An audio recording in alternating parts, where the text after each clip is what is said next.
Saudara tahu semua bahwa 40 hari Yesus bersama-sama dengan murid-muridnya sejak kebangkitannya dengan tubuh kemuliaan.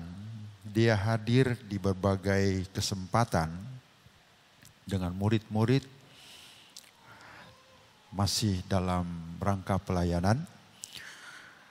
Mendekati hari terakhir kenaikannya ke sorga, dia menyampaikan pesan ini kepada murid-murid yang saat itu dalam kondisi sedih, kondisi susah.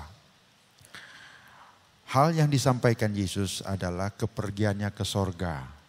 Bagi murid-murid ini berarti kebersamaan mereka dengan Yesus sendiri sebagai Tuhan, Guru, sahabat mereka akan berakhir pada peristiwa, pada saat di mana mereka melihat Yesus naik ke sorga.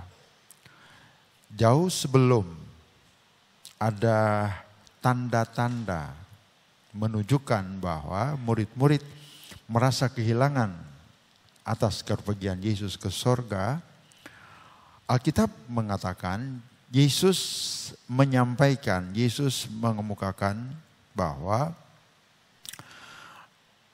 aku tidak akan meninggalkan kamu sedih. Aku tidak akan membiarkan kamu merasa susah dengan kepergianku ini.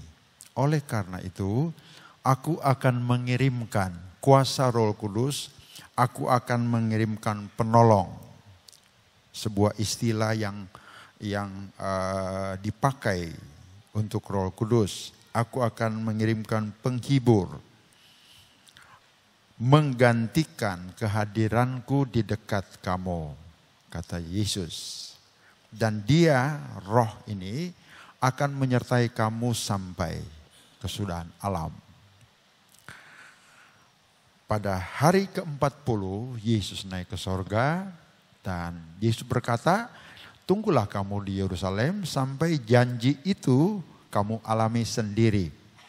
Nah 10 hari sesudah kenaikan Yesus ke sorga, bagi kita Pentakosta dipakai sebagai hari doa. Hari doa terus berturut-turut sampai ketuangan Roh Kudus itu sendiri pada hari ke-50. Sesuai namanya itu penta 5 ya, pante itu artinya 5. Jadi hari ke-50 Roh Kudus turun ke atas murid-murid tengah berdoa waktu itu. Mereka di kamar loteng sedang berdoa, lalu Roh Kudus turun memenuhi persekutuan murid-murid yang jumlahnya lebih dari 12 orang. Saya masih ingat guide yang membawa kami ke kamar loteng, dia berkata begini, ini tempat murid-murid berdoa waktu itu sampai ketuangan Roh Kudus atau urapan Tuhan kuasa Roh Kudus itu turun ke atas mereka. Saya melihat ruangannya itu paling juga cuma buat 9 orang. Saya bilang ini bokis punya nih orang. Saya bilang, kita bilang 100-an kok yang berdoa, masa muat nih ruangan sebegini. Tapi begitulah Yahudi. Nggak bisa dikatakan Yahudi kalau mereka nggak cari untung dengan cara mereka sendiri ya. Jadi mereka mesti dapatkan uang. Buat mereka Yesus nomor 2, uang nomor 1. Nah sejak itu kenaikan Yesus ke sorga setelah tuangannya ketuangan Roh Kudus ini, maka berlaku zaman yang kita kenal disebut sebagai zaman Roh Kudus sampai Yesus datang kedua kali. Sampai dia datang kedua kali. Jadi zaman ini disebut sebagai zaman roh. Dengan begitu, pengalaman khusus, pengalaman istimewa seseorang dipenuhkan Roh Kudus tidak hanya berhenti pada doa 10 hari atau terbatas pada hari ini misalnya. Hak untuk mendapatkan pengalaman ini terus sampai Yesus datang. Jadi Anda bisa berdoa sendiri dimanapun Anda berada, dimanapun situasi apapun yang sudah Anda hadapi, Anda diberikan hak oleh Tuhan untuk memperoleh pengalaman ini. Yang mengherankan saya adalah bahwa gereja-gereja sebagian persekutuan terutama, ada gereja yang tidak juga jauh dari sini, dekat sini, mengajarkan bahasa roh kepada setiap orang, pengikutnya, jemaatnya. Yang dikejar, yang dicari adalah tanda atau bahasa roh seperti yang saudara sudah sering kali dengar. Saya tidak melihat dalam Alkitab kebenaran tentang hal ini. Mengapa? Karena pembaptis dengan roh adalah Yesus sendiri. Siapa kita? Kita bukan guru roh. Mengajarkan seseorang bahasa yang mudah ditiru. Satu. Kedua, untuk maksud ini ada kursus-kursus bahasa roh. Ada. Tergantung. Kalau lagi bokeh, saku kurata.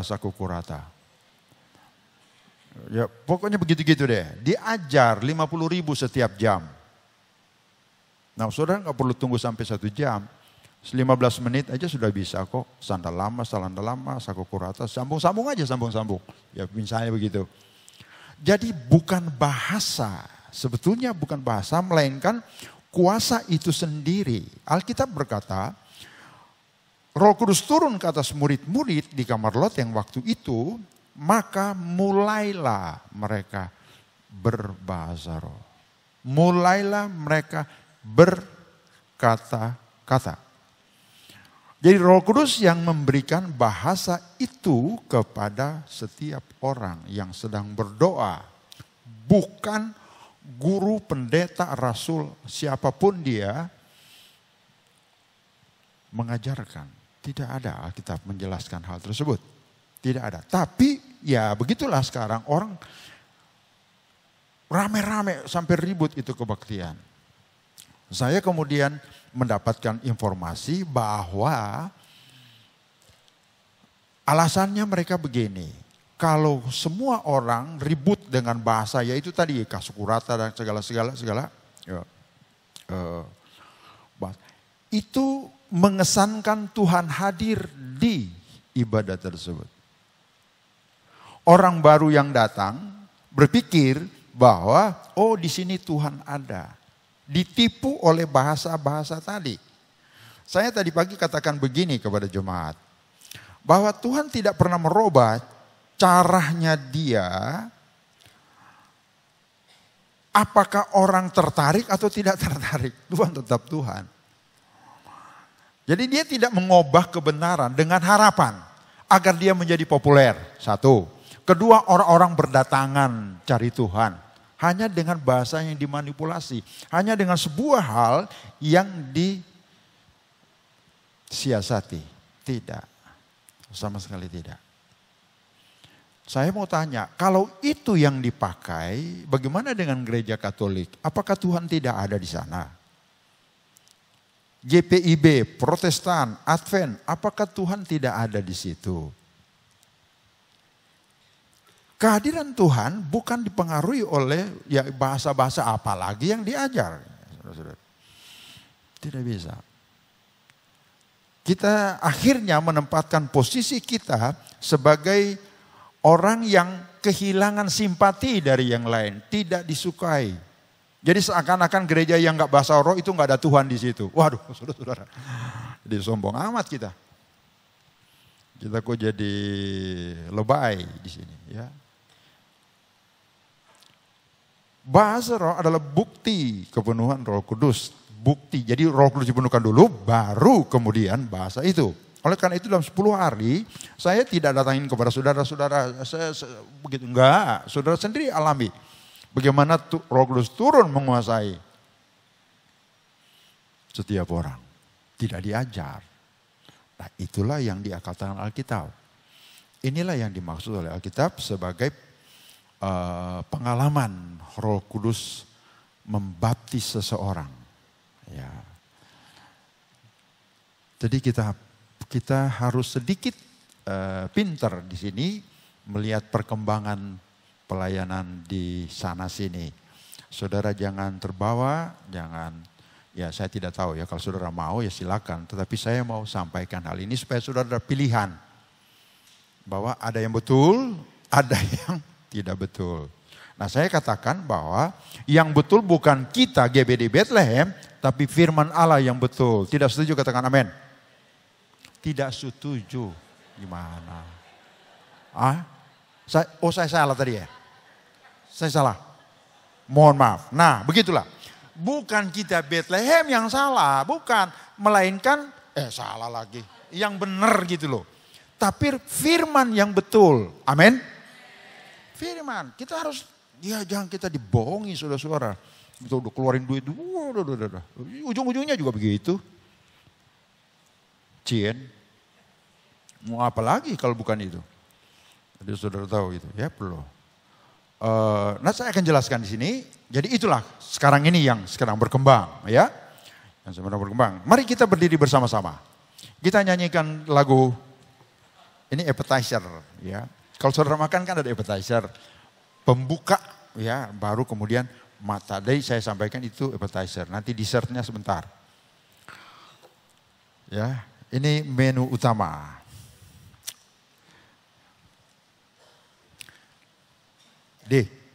Apa? Ya. Betul.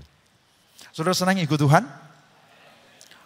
Bersuka cita, bukan karena ulang tahun, ya. Ku rindu setiap waktu hidup di kebenaran-Mu. Haleluya. Kan dengan kuatku, namun karena Roh-Mu, Yesus, ku pegang teguh. Jemaat saja, ku rindu setiap waktu.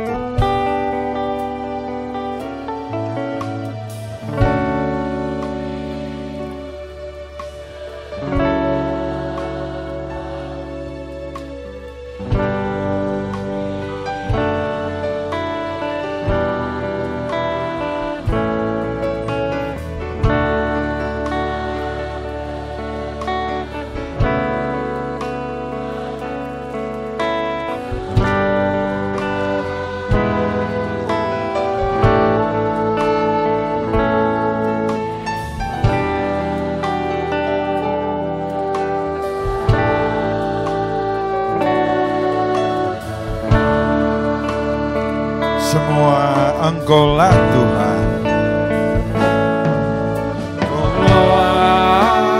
Engkau-lah Tuhan. Engkau-lah Raja. Berdaulat atas hidupku.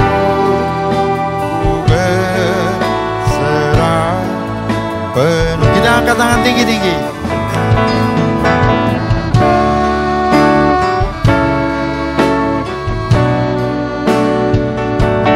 Engkau-lah Raja,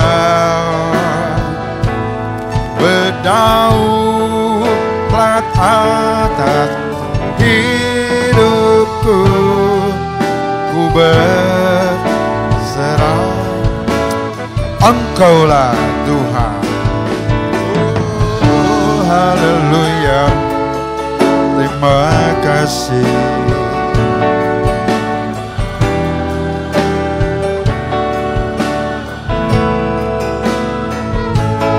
Berdaulat atas hidupku, ku berserah. Sekali lagi, Dia adalah Tuhan kita.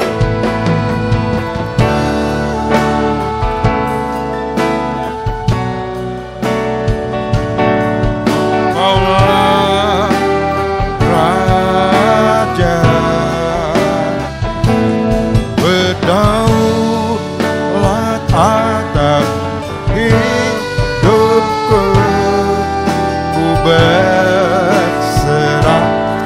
berdaulat atas hidupku. Daulat atas hidupku. Sekali lagi, dia berdaulat atas hidupku. Berdaulat atas hidupku.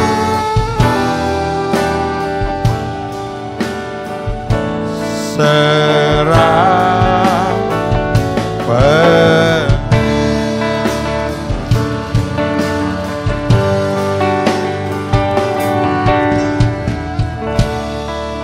Yohanes pasal 16.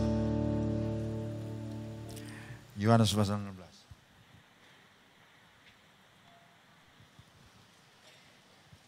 Ayat 13. Ya. Ada banyak pilihan yang menjadi tema berhubungan dengan pekerjaan Roh Kudus. Saya mengikuti hamba-hamba Tuhan yang mendapat tugas melayani pada doa 10 hari itu. In detail mereka mengulas ya, semua tentang peran Roh Kudus. Nah, saya mau mengambil hal yang belum disampaikan. Pasal 16 Yohanes ayat 13. Saya bacakan, saudara renungkan baik-baik. Sebab gaya saya begitu. Merenungkan setiap kalimat. Bila mana saya kembali ke situ, Anda tidak akan kehilangan makna dari apa yang sedang menjadi pembahasan kita bersama. Apabila ia datang, maksudnya Roh Kudus, yaitu roh kebenaran. Ia akan memimpin kamu ke dalam seluruh kebenaran. Sebab ia tidak akan berkata-kata dari dirinya sendiri, tetapi segala sesuatu yang didengarnya itulah yang akan dikatakannya. Dan ia masih Roh Kudus. Bahasa Inggris pakai kata ganti he. Jadi artinya dia adalah pribadi. Kata ganti laki-laki he. Ia akan memberitakan kepadamu hal-hal yang akan datang. Ia akan memuliakan aku, sebab ia akan memberitakan kepadamu apa yang diterimanya daripadaku. Segala sesuatu yang Bapa punya adalah aku punya. Sebab itu aku berkata, ia akan memberitakan kepadamu apa yang diterimanya daripadaku. Puji Tuhan, silakan duduk. Yohanes pasal 14, Yesus memakai kata penolong untuk Roh Kudus yang dia janjikan bagi murid-murid. Dia juga memakai kata penghibur, penolong, penghibur. Tapi di sini dia tidak memakai kata penghibur, melainkan kebenaran, roh kebenaran. Roh Kudus itu sebuah oknum dengan multi peran, dengan peran yang ya namanya juga oknum ketiga Allah, ya. Jadi dia punya pekerjaan luas. Yesus sendiri terbatas 3,5 tahun saja. Sesudah kenaikannya ke sorga, ya sudah. Di mana Yesus hadir, mujizat itu terjadi. Kalau orang percaya, di tempat lain tidak. Tapi sekarang di era Roh Kudus, di sini Tuhan bisa mengadakan mujizat. Di Amerika jam yang sama, ibadah yang mirip begini, Tuhan bisa melakukan sebuah mujizat. Tidak dibatasi. Pekerjaan Roh Kudus itu tidak dibatasi oleh waktu, oleh tempat. Di mana dia berada, maka di situ ada kesempatan setiap orang melihat mujizat. Nah, saudara-saudara, di sini Yesus mengatakan bahwa roh kebenaran. Ia akan memimpin kamu. Ia akan memimpin kamu. Konfusius berkata begini, ada generasi yang bertindak cepat, berpikir lambat.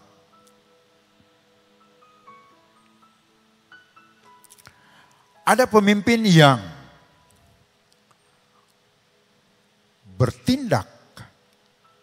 bertindak cepat, berpikir lambat. Sekarang bertindak lambat, berpikir cepat. Tapi ada pemimpin yang berpikir cepat, bertindak cepat. Roh Kudus memenuhi kriteria tadi. Berpikir cepat, bertindak cepat. Seperti apa itu? Saya mengambil sebuah ilustrasi tadi mengenai berpikir cerdas cepat. Seorang pemimpin dia harus memiliki kemampuan berpikir cerdas, cepat, berbicara tepat, bertindak benar. Bukan besar, besar belum tentu benar saudara-saudara. Tapi bertindak benar dan Roh Kudus memiliki kemampuan hal ini.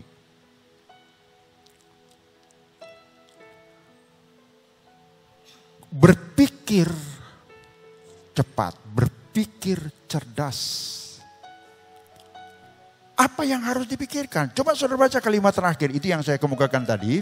Baca, renungkan baik-baik setiap kalimat. Kalimat terakhir ayat 13.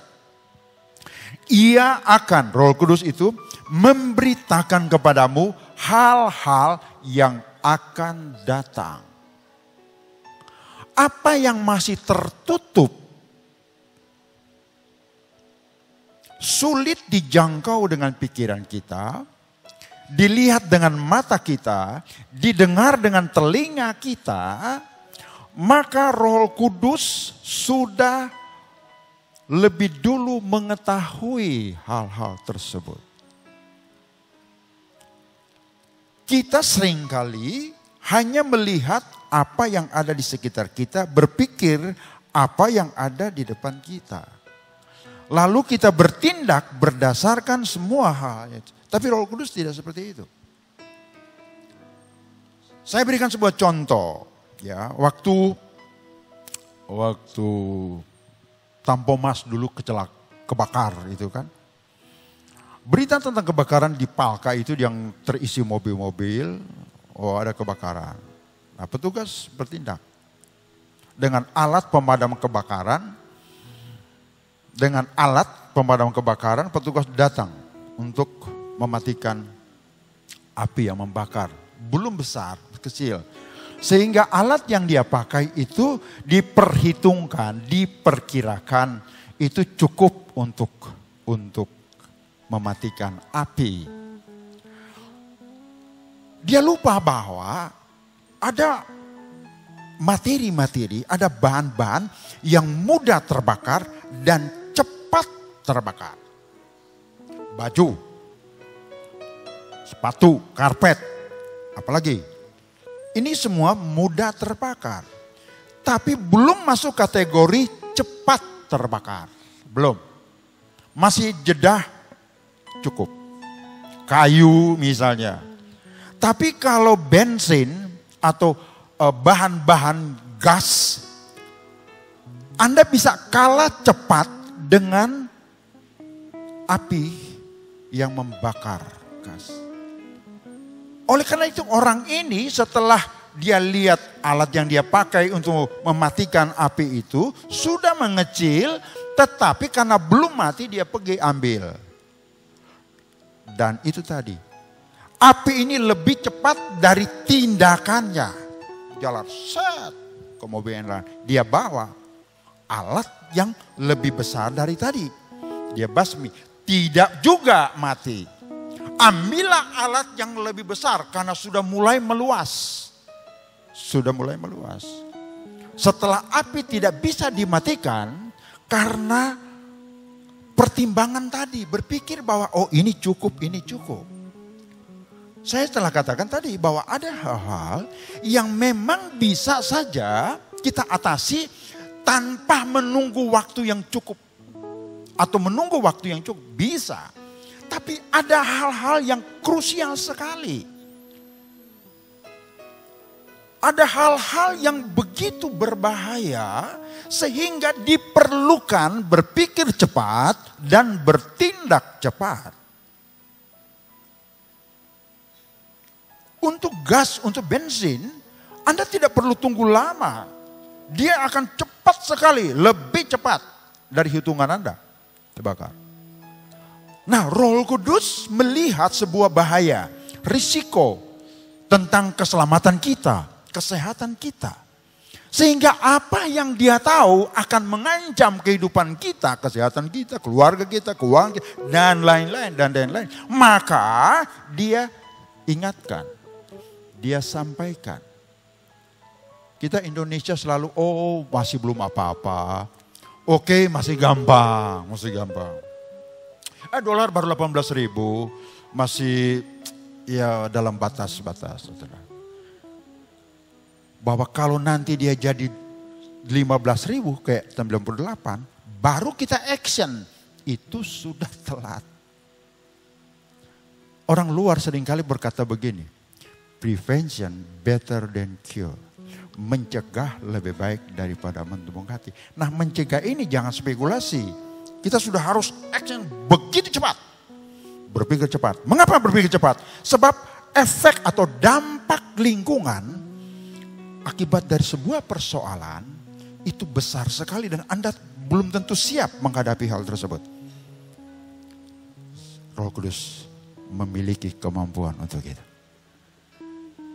Roh Kudus memiliki kesanggupan untuk itu. Dia ingatkan nanti ke depan bahwa akan begini, alam akan begini, keuangan ekonomi akan seperti ini, secupak gandum sedinar harganya, percaya atau tidak, terserah. Sudah tahu dalam dunia ekonomi itu, permintaan itu paling berbahaya. Kenapa? Permintaan itu akan mempengaruhi demand, supply. Harganya naik, dia bisa diatur. Oh, orang perlu, jadi gua atur, harga diatur. Oleh karena itu, perlunya mengontrol keinginan, kemauan kita. Saya pernah katakan kepada saudara, berkat-berkat yang Tuhan berikan kepada saudara, gunakan sebaik-baiknya. Hal yang tidak perlu, Anda harus pertimbangkan, pantaskah dibeli atau tidak? Pantaskah uang Anda dihabiskan untuk itu atau bagaimana?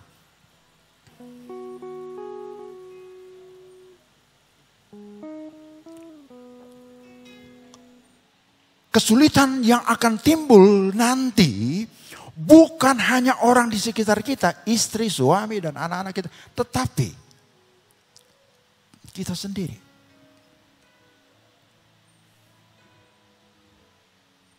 Roh Kudus ingatkan. Bahaya-bahaya. Dan tahukah Anda mengapa Roh Kudus disebut sebagai penghibur? Mengapa dia disebut sebagai penolong? Tadi saya sudah jelaskan. Bahwa murid-murid dalam keadaan sedih. Sebelum Yesus tahu bahwa dia akan berpisah dengan murid-murid. Menyebabkan mereka dikuasai dengan kesedihan. Dia katakan, tenang saja. Tenang saja. Aku akan memberikan penghibur buat kamu. Seorang penghibur di dekat kita tidak akan pernah berarti jika yang dihibur, dengar baik-baik. Seorang penghibur tidak berarti jika yang dihibur tidak mengakui dirinya layak untuk dihibur. Oh ya, gue gak perlu kok dihibur, kenapa mesti dihibur? Jadilah emas seperti emas kepada seekor babi. Seseorang penting untuk menyadari bahwa dia memerlukan penghiburan. Dia dalam keadaan tekanan, dalam keadaan sakit. Anda memiliki uang banyak, rumah bagus, kekayaan cukup.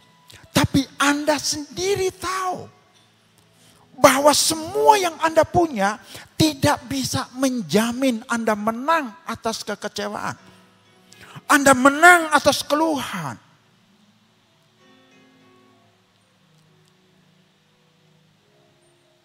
Anda pergi ke tempat-tempat di mana Anda pikir bahwa di situ Anda terhibur. Ternyata juga tidak. Tidak. Anda tahu bagaimana perasaan Anda? Anda mengalami kesedihan, Anda mengalami kesusahan. Dan berdasarkan apa yang Anda rasakan, Roh Kudus hadir dengan janji ini. Aku akan menghibur engkau. Tapi lagi-lagi saya mau katakan, jika kita tidak mengakui bahwa kita sedang susah, sedang sedih, bagaimana Roh Kudus bisa berarti buat kita? Pernyataan Anda bahwa saya tidak ada masalah, itu cukup untuk mengenyampingkan niat Roh Kudus membantu Anda. Nah sekarang saya mau tanya, apakah betul, apakah benar kita tidak mengalami tekanan? Buktinya kita menangis, buktinya kita sedih. Hidup itu ribet, rumit.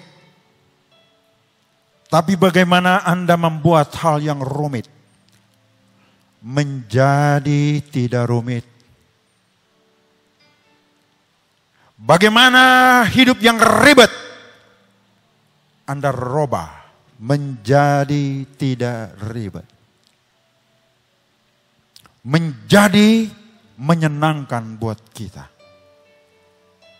Saya masih ingat sebuah berita di surat kabar. Bukan headline, bukan berita utama. Tapi di bagian yang lain. Ada foto, wartawan mengambil seorang anak kecil 7 tahun. Itu menangis melihat ibunya terkapar dengan kepala yang hampir pecah. Dari lantai 11. Anak kecil kalau dia menangis enggak kayak kita. Enggak seperti kita. Dia diam. Kepolosannya itu satu keistimewaan tersendiri. Tangisannya itu menambah hal yang membuat kita peduli. Dia menangis melihat ibunya. Sekarang saya mau bertanya, jika Anda nanti tahu bahwa Anda mengakhiri hidupmu seperti itu, apakah pantas Anda memiliki seorang anak, putri, suami atau istri? Mengapa tidak Anda berhenti dari sekolah? Mengapa tidak berhenti dari sekarang bekerja? Jika Anda melihat nanti suatu waktu, karena Anda tidak mampu mengatasi situasi, saya minum obat saja. Saya minum ini saja. Kalau Anda tahu bahwa nanti kelak Anda akan melakukan hal seperti itu, putuskan dari sekarang. Jangan bergaul dengan orang-orang yang di dekat Anda. Jangan libatkan mereka di samping Anda. Waktu mereka menaruh harap terhadap Anda. Waktu mereka menaruh cinta kepada Anda. Tiba-tiba Anda pergi dengan tragis. Saya ingin tanya, apa artinya uang di tangan Anda? Apa artinya semua kekayaan di tangan Anda? Tapi inilah hidup. Saya tahu bahwa orang-orang yang mengakhiri hidupnya, apakah di negara, di Amerika, apa di manapun. Seorang polisi dia tembak kepalanya. Saya tahu bahwa dia tidak memikirkan 20 tahun lalu, 10 tahun lalu, dia akan mengakhiri hidup seperti itu. Tidak. Lalu apa yang menjadi penyebab? Penyebabnya adalah situasi, keadaan. Keadaanlah yang begitu keras. Dan menggiring dia, membiarkan dia kalah. Digiring oleh situasi. Dan dia berhenti. Di api neraka. Sebagai akibat dari hak yang dia ambil bukan miliknya. Anda bunuh diri, itu bukan hak Anda. Hidup ada di tangan Tuhan. Biarkanlah Tuhan yang bekerja. Sebagai ayat terakhir. Haleluya. Matius 26 ayat 41. Berjaga-jagalah dan berdoalah supaya kamu jangan jatuh ke dalam pencobaan. Perhatikan kalimat ini. Roh memang penurut. Spirit is willing. Memakai kata dalam King James versi baru, dia memakai kata pneuma, roh. Spirit is willing, tapi daging, body, flesh is weak, lemah. Saudara perhatikan, ya. Keinginan banyak orang berhenti cuma sampai di rumah. Hari Minggu dia tahu dia mesti ke gereja. Ingin ke gereja, ingin berbakti, tapi daging lemah, keinginan daging lemah. Dua hal yang berseberangan. Dan kita bergumul berhadapan dengan dua kondisi ini. Dunia ini keras. Jangan menunggu situasi Anda berharap bisa membantu Anda. Tidak ada. Itu omong kosong. Yang hanya bisa membantu Anda adalah urapan Tuhan, penghibur. Berhentilah menangis. Alkitab katakan, aku adalah penghibur, penolong. Setelah kita mengakui hal ini, maka itu berarti Anda menghargai diri Anda. Sebagaimana Tuhan juga memberi perhatian yang sama kepada Anda. Anda dihargai. Masih punya anak-anak, bakal nanti punya cucu. Hari depan mereka ditentukan oleh setiap keputusan yang kita buat sekarang. Saya telah katakan tadi, hidup rumit, hidup itu ribet. Tapi bagaimana kita bisa mengatasi hal yang ribet, membuat tidak ribet? Jangan dengan cara sendiri, tapi dengan Roh Kudus Tuhan. Tadi pagi saya berdoa buat orang-orang, lebih banyak pria-pria yang datang daripada perempuan. Mengapa? Ada kesadaran tentang tanggung jawab dirinya. Tidak hanya buat dia sendiri, tapi buat istri dan anak-anak. Jangan biarkan waktu-waktumu yang engkau lewati dengan menunjukkan diri bahwa seolah-olah tidak ada masalah. Saudara-saudara, berapa susah sih kita tinggal berkata, Tuhan, disinilah aku. Buatlah aku mampu melewati hari-hari yang masih panjang ke depan. Izinkan aku bisa melihat anak-anakku riang bersama dengan cucu-cucu memenuhi rumah walaupun tidak besar. Aku tetap menikmati kegembiraan bersama dengan mereka. Sampai aku tahu bahwa mereka yang akan meneruskan hidupku, hidup keluarga kami. Dan kami akan pergi. Tuhan, hiburkan kami satu sama yang lain. Biarkanlah Tuhan melihat dari dirimu, Anda menemukan kasih. Kasih ketika Anda tahu bahwa orang-orang yang layak Anda pikir bisa menolong mengasihi Anda, tapi tidak seperti itu. Jangan salahkan mereka. Jangan salahkan mereka karena Anda tidak pernah tahu bahwa persoalan yang mereka miliki mungkin jauh lebih besar dari Anda sendiri. Dengan kata lain, setiap orang sekitar kita, nobody knows. Tidak ada satu orang yang tidak menghadapi masalah. Lalu bagaimana kita agar kita tidak terjebak kalah dengan situasi? Yaitu Tuhan berikan roh penghibur, roh penolong yang Alkitab katakan, dia katakan akan menyertai kita sampai selamanya. Sampai dia datang kembali. Haleluya. Hidup di kebenaran. Haleluya. Bukan dengan kuatku, namun karena Roh-Mu. Yesus, Kau yang ku pegang.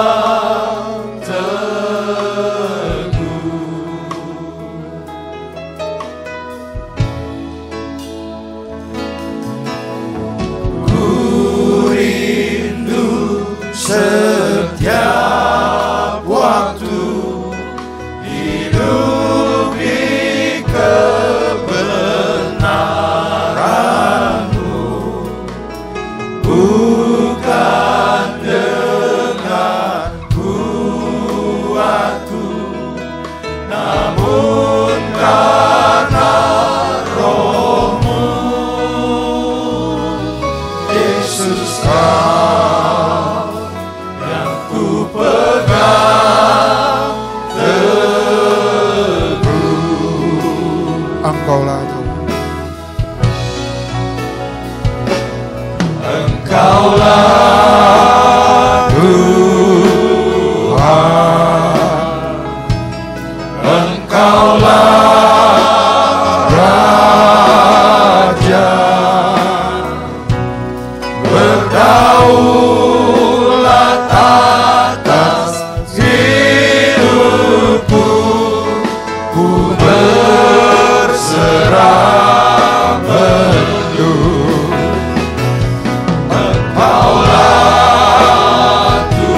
Engkaulah Tuhan, Engkaulah Raja,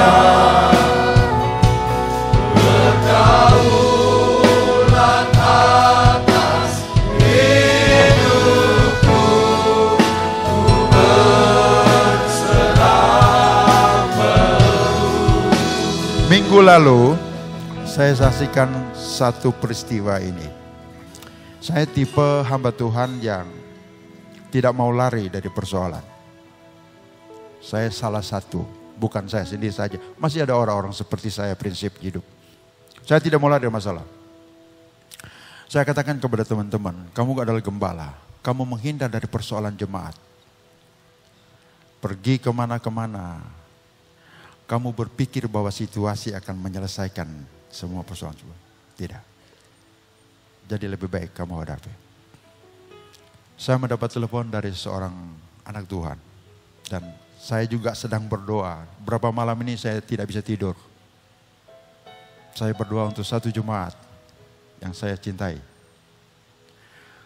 Tapi saya sedihnya adalah dia tidak menghargai kepedulian saya dengan cara bersikap jujur kepada saya. Nah, tapi ini ada satu, ini yang lain. Om boleh ketemu? Saya sangat perlu, saya sangat butuh berbicara sama Om. Saya bilang karena sudah lusa sudah dekat, jadi saya bilang bisa nggak Senin? Dia jawab, Om jangan, untuk kali ini saya perlu sekali. Oke. Saudara-saudara, rupanya dia tidak jauh di sini, saudara-saudara di wilayah Kelapa Gading. Tidak berapa lama tiba-tiba pintu ruangan saya diketok. Saya begitu buka, pria kira-kira 49 tahun, 48 tahun. Dengan tangan pendek kemeja putih. Sudah berdiri di depan saya. Dia cepat sekali berkata, selamat siang Om. Selamat sore. Terus stop, tiba-tiba dia udah mulai menangis. Saya bilang, ayo kita masuk duduk. Dia menangis. Saudara tahu? Begitu duduk dia tidak berhenti menangis. Saya berusaha membantunya untuk menenangkan. Agar saya tahu persoalannya apa. Agar saya bisa mendengar dengan jelas apa masalahnya. Tapi tidak. Saya belum suruh dia berlutut. Dia berlutut di depan saya. Tidak seperti biasa. Kalau sebentar saya berdoa buat saudara, saya suka himbau. Mari datang. Anda datang berdasarkan permintaan saya. Tapi ini tidak. Dia berlutut. Saya belum mengerti kenapa dia begitu. Tapi saudara tahu. Keadaan mendesak dia untuk tersungkur di hadapan Tuhan. Saya memerlukan kekuatan Om. Saya tidak perlu jelaskan detailnya. Sebab itu bukan poin. Yang poin saya adalah bagaimana situasi dia terhadap keadaan. Begitu begitu menekan. Saya sudah katakan tadi, Anda punya rumah, punya ini, punya pasangan-pasangan, istrimu cantik dan lain-lain. Tapi semua di mata Anda salah habis. Anda tidak bisa. Saya berdoa buat dia. Itu belum cukup. Saudara tahu. Psikisnya, batinnya itu menuduh dia. Begitu hebat. Saya katakan Tuhan pasti tolong. Tuhan pasti tolong.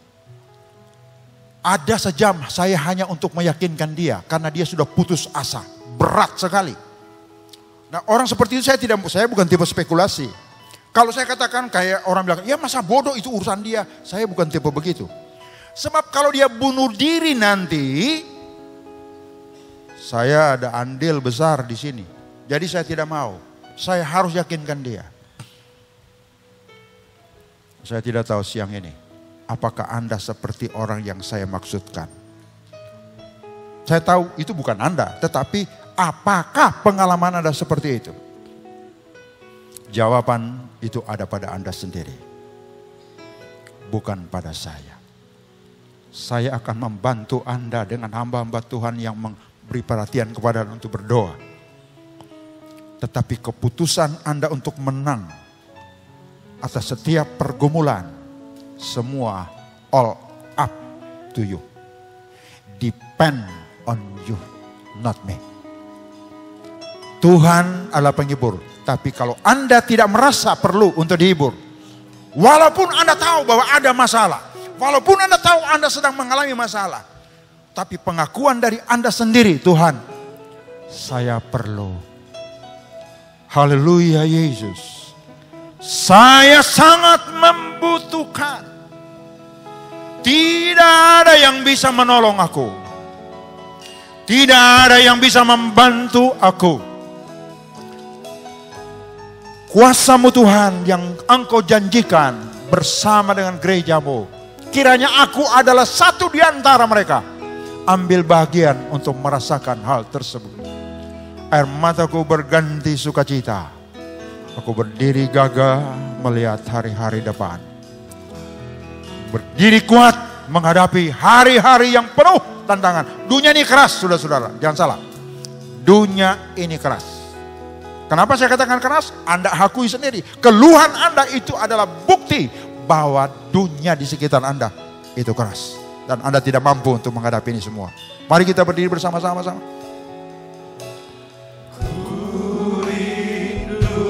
Setiap waktu hidup Haleluya, Yesus, terima kasih.